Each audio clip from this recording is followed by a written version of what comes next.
Get ready for a night of terror with these 5 spine-chilling stories. Join us as we delve into the darkest corners of fear and suspense.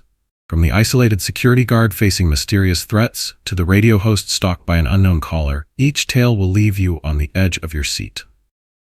The isolated security guard. Trapped in an abandoned warehouse, a lone guard must face his deepest fears.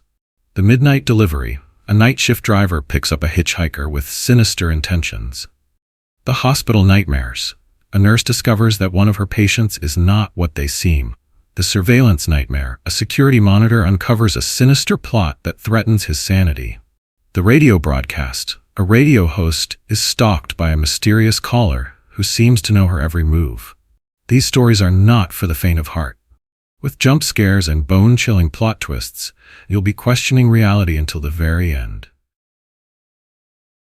The hospital nightmares. Emily walked down the dimly lit hospital corridor, her footsteps echoing off the walls. It was a typical night shift, with only a handful of patients and a skeleton crew of staff. She had worked at this hospital for years, but there was something about the nighttime that always made her feel uneasy. Maybe it was the shadows cast by the flickering fluorescent lights, or the way the silence seemed to swallow every sound. As she approached room 304, Emily checked her chart. The patient inside was a man named John, who had been admitted for minor surgery. She had checked on him earlier, and he seemed fine, just a bit groggy from the anesthesia. When Emily entered the room, John was sitting up in bed, watching her with an unnerving intensity. "Good evening, nurse," he said, his voice low and smooth. Emily smiled, trying to shake off the feeling of unease. "How are you feeling, Mr. John?" "I'm feeling much better, thank you," he replied. But as Emily approached the bed, she noticed something odd. The chart on the bedside table read David instead of John.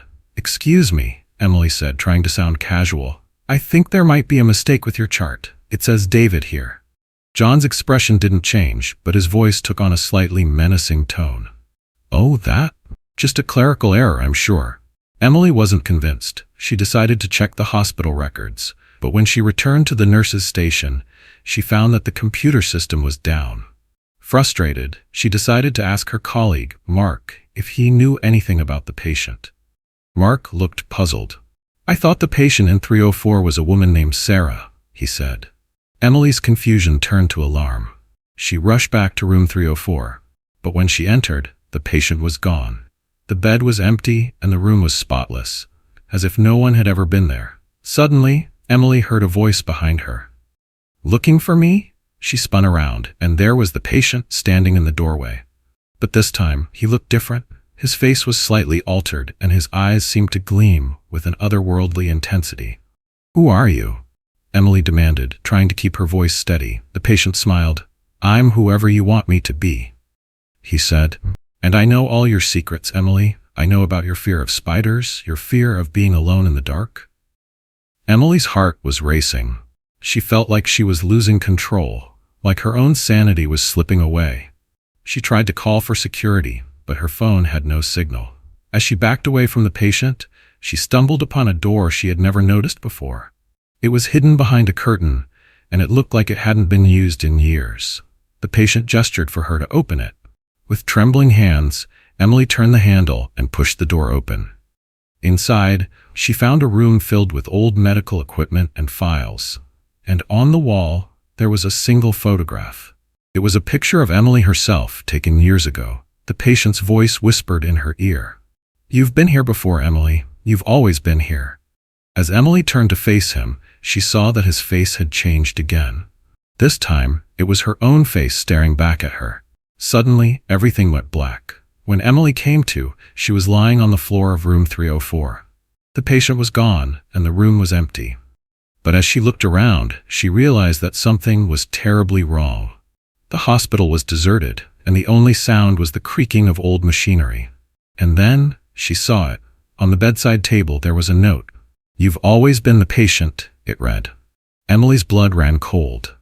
She realized then that she had been trapped in her own nightmare, and the patient had been her own subconscious all along. The fear of losing control, the fear of questioning her own sanity, it had all been a part of her own twisted game. As she stumbled out of the room, Emily knew she would never look at herself or her job the same way again. The hospital, once a place of safety and healing, had become a labyrinth of horrors, where the lines between reality and madness were blurred beyond recognition. The isolated security guard. Alex trudged through the gravel parking lot, his boots crunching against the cold, damp stones. The remote warehouse loomed before him, its tall, metal walls seeming to stretch up to the sky like skeletal fingers. It was a chilly autumn night, and the only sound was the distant hum of a lonely car driving by on the highway. Alex shivered, not just from the cold, but from the eerie feeling that always settled in his stomach when he started his night shift. As a security guard, Alex was no stranger to solitude. He had worked at this abandoned warehouse for months now, and the isolation had become a familiar companion. The warehouse had once been a bustling hub of activity, but after the company went bankrupt, it was left to decay. Now it stood as a haunting reminder of what once was, its empty halls echoing with the whispers of the past. Alex entered the warehouse through the main door, which creaked loudly as he pushed it open. He fumbled for his flashlight and turned it on, casting a weak beam of light into the darkness. The air inside was stale and musty, filled with the scent of old cardboard and dust. He made his way to the security room, a small, cramped space filled with monitors and a radio system. As he settled into his chair, Alex began his routine checks. He scanned the monitors, which showed nothing but empty corridors and dark rooms. The warehouse was a labyrinth of shadows, and Alex knew every corner, every hidden spot. He had explored it countless times during his shifts, but tonight felt different.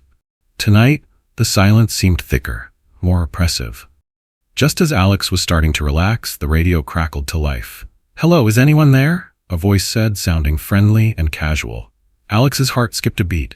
He wasn't expecting any calls tonight, and certainly not from an unknown source. "Hello?" Alex replied, his voice firm but cautious. "This is the security guard." "Who is this?" "Oh, just a friend," the voice replied. "I'm inside the warehouse. I saw your light and thought I'd say hi." Alex's instincts kicked in. He knew he was alone in the warehouse. There was no one else here. He had checked the cameras, and the doors were all locked. "I'm afraid that's not possible," Alex said, trying to keep his tone neutral. "I'm the only one here tonight." The voice chuckled. "Oh, really? Well, I guess I must be a ghost then." Alex laughed nervously. It was probably just some kids messing around, he thought. But as the night wore on, the calls continued. At first they were harmless, small talk about the weather or sports. But as the hours passed, the tone began to shift. The voice started making jokes about being trapped, about being watched. Alex tried to brush it off, but the fear was creeping in. He checked the cameras again, scanning every corner of the warehouse. There was no one there. Yet the voice seemed to know exactly where he was, what he was doing. As midnight approached, the calls became more frequent and more menacing. "You can't leave," the voice said, its tone now cold and menacing. "You're trapped here with me." Alex's heart was racing. He tried to call for backup, but his phone had no signal. The warehouse was too far from town, and the radio was his only connection to the outside world. He was alone, and he knew it. Suddenly, the lights in the security room began to flicker. Alex spun around, his flashlight beam dancing across the walls. That was when he heard the footsteps. Heavy, deliberate steps coming from the corridor outside. Alex's breath caught in his throat. He grabbed his radio, his hands shaking. "Who's there?" he demanded, trying to keep his voice steady. The voice on the radio laughed, a cold, mirthless sound. "You know who," it said. "I'm right outside your door." The footsteps stopped right outside the security room. Alex could feel his heart pounding in his chest. He slowly got up from his chair, his eyes fixed on the door. That was when he heard his name. "Alex," the voice whispered, right next to his ear. Alex spun around, but there was no one there. The voice was coming from the radio, but it sounded so close, so real. He felt a chill run down his spine. Suddenly, the lights went out completely, plunging the room into darkness. Alex was trapped, alone and defenseless. He fumbled for his flashlight, but it was dead. The darkness was absolute, suffocating. And then there was silence. No footsteps, no voice on the radio, just an oppressive, heavy silence. Alex waited, frozen in fear for what felt like an eternity. But as the minutes ticked by, he realized that he had to move. He had to get out of there. Slowly, he made his way to the door, feeling his way through the darkness. As he reached for the handle, he heard a faint whisper in his ear. "Good night, Alex." The door creaked open and Alex stumbled out into the corridor. He ran as fast as he could, not stopping until he reached the main entrance. He burst through the door, gasping for air. As he looked back at the warehouse, he saw something that made his blood run cold. On the wall, in big, bold letters, was scrawled a message. "I'm always with you." Alex realized then that the voice on the radio wasn't just some prank caller. It was someone who had been watching him all along, someone who knew his deepest fears. And as he turned to run, he heard the voice one last time, whispering in his ear, "You'll never be alone again." Alex never went back to that warehouse again. He quit his job and moved away, but the memory of that night stayed with him. The fear of being stalked, of being trapped in an isolated place with no escape, haunted him for years to come. And every time he heard a strange noise in the night, he couldn't help but wonder, was he truly alone? The midnight delivery. Jamie gripped the steering wheel tightly as his truck rumbled down the deserted highway.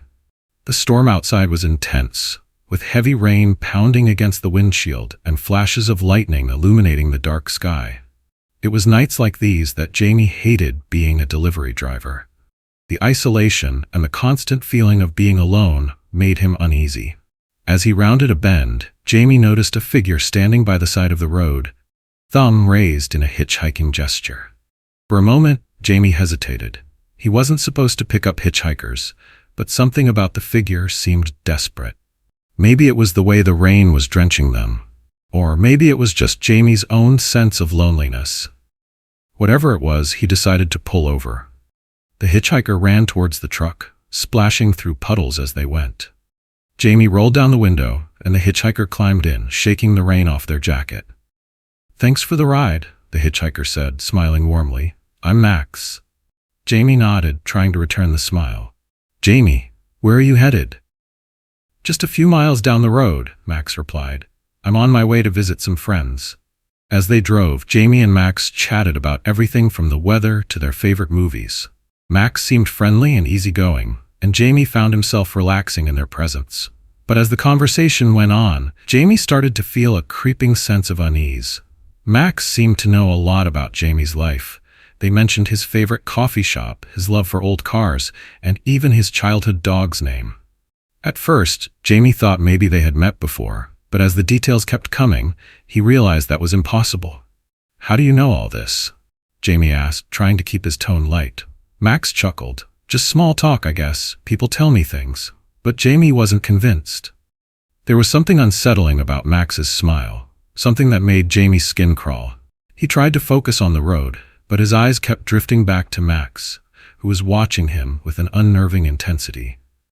As the storm raged on outside, the tension inside the truck grew. Jamie started to feel trapped, like he was in a confined space with a stranger who knew his deepest secrets. He glanced at the GPS, hoping they were close to Max's destination, but the screen showed they still had miles to go. Suddenly, a loud crack of thunder boomed outside, making Jamie jump. Max laughed, a low, menacing sound. "Scared of thunder?" Max asked, their voice dripping with amusement. Jamie shook his head, trying to play it cool. "Just startled, that's all." But as he looked at Max, he saw something that made his heart skip a beat. Max's eyes seemed to gleam in the dark, and for a moment, Jamie could have sworn he saw something else there. Something not quite human. The rest of the drive was silent, the only sound the pounding rain and the occasional crack of thunder. Jamie's mind was racing, wondering who Max really was and how they knew so much about him. Finally, they reached the turnoff for Max's supposed destination. Jamie pulled over, relieved that the ride was almost over. "Thanks again," Max said, opening the door. But as they stepped out into the rain, they turned back to Jamie with a smile that sent shivers down his spine. "You know, Jamie, I've been watching you for a long time. I know everything about you." Jamie's heart was racing. He tried to start the truck, but the engine wouldn't turn over. He was trapped. As he looked up, he saw Max standing in the rain, their eyes glowing with an otherworldly light. And then, everything went black. When Jamie came to, he was alone in the truck, the engine running smoothly. The storm had passed and the sky was clear. He looked around, wondering if it had all been a dream, but then he saw it. On the passenger seat there was a note. "I'll always be with you," it read. Jamie's blood ran cold. He realized then that Max wasn't just any hitchhiker. They were something much more sinister, something that had been watching Jamie for years. And as he drove away from that deserted highway, Jamie knew he would never be alone again. The radio broadcast. Rachel settled into her chair, adjusting the headphones as she prepared for another long night at the small radio station. The storm outside was intense, with heavy rain pounding against the windows and flashes of lightning illuminating the dark sky. It was nights like these that Rachel loved being on the air. There was something cozy about broadcasting to a small audience, knowing that she was the only voice in the darkness. As she began her show, Rachel chatted about everything from the weather to her favorite books. The calls started coming in, mostly from regular listeners who just wanted to chat. But then, Rachel received a call that made her skin crawl. "Hello, Rachel," a low, gravelly voice said. "I have a message for you." Rachel's instincts kicked in. She didn't like the sound of this caller. "What kind of message?" she asked, trying to keep her tone neutral. "Just a warning," the voice replied. "There will be a fire at the old warehouse on Main Street tonight. Tell your listeners to stay away." Rachel was taken aback. She didn't know what to make of the call, but she decided to play it safe. "Okay, thank you for the warning," she said, trying to sound calm. As the night went on, Rachel received more calls like that. Each one predicted a different tragic event. A car accident, a power outage, a robbery. At first, Rachel thought it was just some prankster trying to get attention. But as the calls continued, she realized that something more sinister was going on. The next morning, Rachel woke up to the news that every single event the mysterious caller had predicted had happened. The warehouse had caught fire, there had been a car accident on the highway, and a store had been robbed. It was as if the caller had inside information, or worse, was somehow causing these events. Rachel was shaken. She didn't know what to do, but she knew she had to tell someone. She went to her boss, who was equally perplexed. They decided to involve the police, but as they dug deeper, they found nothing. No leads, no suspects, just a trail of mysterious calls. As the nights went on, the calls became more frequent and more ominous. The caller started mentioning Rachel's personal life, things that no one should know. They talked about her favorite coffee shop, her childhood dog, and even her secret fears. Rachel felt like she was being stalked, and the radio was the stalker's playground. One stormy night, as Rachel was broadcasting, the caller came on again. This time, their voice was different. It was closer, more menacing. "Rachel, I know where you are," the voice said. "I know you're alone in that little radio station, and soon I'll be right there with you." Rachel's heart was racing. She tried to stay calm, but she knew she had to get out of there. She quickly ended the broadcast and called the police, but as she waited for them to arrive, she heard footsteps outside the studio. The door creaked open, and Rachel spun around, expecting to see the caller standing there. But there was no one. The studio was empty, except for a piece of paper on the desk. It read, "I'm always listening." Rachel's fear turned to terror. She realized then that she was trapped in a nightmare from which she couldn't wake up. The radio, once her safe haven, had become a tool for her stalker to communicate and intimidate her. As she waited for the police to arrive, Rachel heard the sound of the storm raging outside. But then she heard something else, a faint whisper in her ear. "I'm right here with you, Rachel." Rachel spun around, but she was alone. That was when she saw it. On every monitor in the studio, there was a single image, her own face, staring back at her with a terrified expression, and on the wall in bold letters was a message, "You're on air." Suddenly, the lights flickered and went out, plunging the studio into darkness. Rachel was trapped, alone and defenseless. And then, everything went black. When Rachel came to, she was lying on the floor of the studio. The police were there, and the storm had passed. But as she looked around, she realized that something was terribly wrong. The studio was in disarray, and there was a message on the wall. The show is over. Rachel's mind reeled as she realized the horrifying truth. She wasn't being stalked by an external entity. She was the one making the calls all along. The mysterious voice, the predictions, it was all a product of her own twisted mind. As Rachel stumbled out of the studio, she knew she would never look at herself or her job the same way again. The fear of being targeted by a stalker had become a reality, and she was the puppeteer of her own nightmare. The radio, once a means to connect with others, had become a mirror reflecting her own darkest fears. And as she walked away from the radio station, Rachel heard the sound of her own voice, whispering in her ear, "I'm always listening." The surveillance nightmare. Mark settled into his chair, adjusting the monitors in front of him. It was another long night ahead as the security monitor for the large office building. The job was usually quiet, with the occasional trespasser or lost employee to deal with. But tonight felt different. Maybe it was the storm outside, or maybe it was just the usual night shift jitters, but Mark couldn't shake the feeling that something was off. As he scanned the monitors, Mark noticed something strange. One of the cameras in the east wing was showing a door opening by itself. He rubbed his eyes, thinking it was just a glitch, but when he looked again, the door was still open. Mark decided to check the footage from earlier to see if anyone had entered the building. As he fast-forwarded through the recordings, Mark saw more strange movements. A chair moved on its own in one of the offices, and a shadow darted across the hallway. At first, Mark thought it might be a prankster or a stray animal, but as the occurrences continued, he realized that something more sinister was going on. The movements seemed impossible. Doors opened and closed without anyone being near them, and objects moved as if they were being manipulated by an invisible hand. Mark's skin crawled as he watched the footage.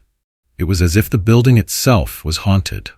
Determined to get to the bottom of it, Mark decided to review the footage from previous nights. What he found was chilling. The strange occurrences had been happening for weeks, but they had been subtle, easy to miss. It was as if someone had been gradually increasing the intensity of the haunting. Mark's mind was racing. Who could be doing this, and how were they manipulating the footage? He knew that the cameras were secure, with no external access. It had to be someone inside the building, but who? As he continued to monitor the cameras, Mark started to feel like he was being watched. Every creak of the old building made him jump, and he found himself checking over his shoulder, expecting to see someone lurking in the shadows. Suddenly, one of the monitors flickered and went black.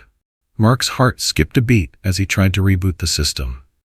When the screen came back on, he saw something that made his blood run cold. On the camera feed, there was a message scrawled across the wall, "I'm watching you." Mark spun around, but he was alone in the surveillance room. He tried to call for backup, but his phone had no signal. Panic set in as he realized he was trapped. As the night wore on, the strange occurrences escalated. Mark saw figures darting across the screens, and the messages on the walls became more menacing. It was clear that whoever was behind this was trying to drive Mark crazy. In a desperate bid to regain control, Mark decided to investigate the source of the manipulation. He knew that the cameras were linked to a central server, and if he could access it, he might be able to find out who was behind the haunting. Mark made his way to the server room, his heart pounding in his chest. As he entered the room, he was met with an eerie silence. The servers hummed quietly, but there was no sign of anyone else. Suddenly, Mark heard footsteps behind him. He spun around, but there was no one there. That was when he saw it. On one of the servers, a message was scrolling across the screen. "You'll never leave." Mark's fear turned to terror. He realized then that he was trapped in a nightmare from which he couldn't wake up. The building, once a place of safety and security, had become a prison, and he was the only inmate. As Mark turned to run, he heard the sound of the doors locking behind him. He was sealed in, with no way out. And then, everything went black. When Mark came to, he was lying on the floor of the surveillance room. The monitors were silent, and the building was quiet. It was as if nothing had happened. But as he looked around, he saw something that made his skin crawl. On every monitor, there was a single image. Mark's own face, staring back at him with a twisted grin. And on the wall, in bold letters, was a message, "I am you." Mark's mind reeled as he realized the horrifying truth. He wasn't being haunted by an external entity. He was the one manipulating the footage all along. The strange occurrences, the messages, it was all a product of his own twisted mind. As Mark stumbled out of the building, he knew he would never look at himself or his job the same way again. The fear of being watched and manipulated had become a reality, and he was the puppeteer of his own nightmare. The surveillance room, once a place of control, had become a mirror reflecting his own darkest fears. Thanks for joining us in the shadows tonight. If you enjoyed these chilling tales, don't forget to hit that like button and subscribe for more spine-tingling stories every week. Have you got a story of your own? Share it in the comments below. We love hearing from you. And remember, the darkness holds many secrets. Are you brave enough to uncover them? Until next time, keep your lights on and your doors locked. Sweet nightmares.